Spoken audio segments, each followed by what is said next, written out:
कराची के शाहराह फैसल पर इमारत में लगने वाली आग को बुझा दिया गया है, जिसके बाद कूलिंग का अमल जारी है। मजीद जानते हैं डॉन न्यूज़ के नुमाइंदे आसिम खान से। आसिम, बताइएगा इस आग से मुताल्लिक क्या मालूमात मिली है? आसिम, आवाज़ आ रही है आपको?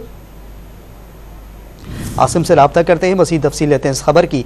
कराची की शाहराह फैसल पर इमारत में लगने वाली आग को बुझा दिया गया है, जिसके बाद कूलिंग का अमल जारी है।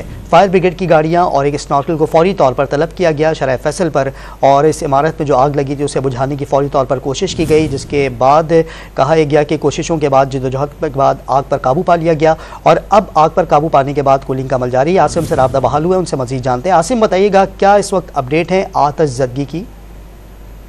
ये कराची का इलाका है शाहराह फैसल। यहाँ पे पारसा टावर में अचानक आग बढ़ गई थी, जिसने देखते देखते शिद्दत अख्तियार की। पहले फायर ब्रिगेड की 2 गाड़ियां जो है मौके पर पहुंची और फिर उसके बाद 3 मजीद गाड़ियां और स्मार्कल ने पहुंचकर जो है अब आग पर काबू पा लिया है।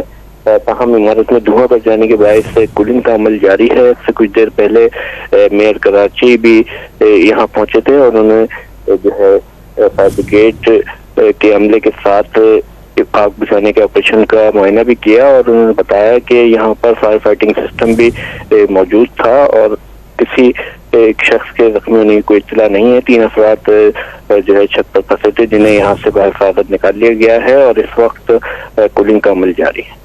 आसिम, बहुत शुक्रिया आपका।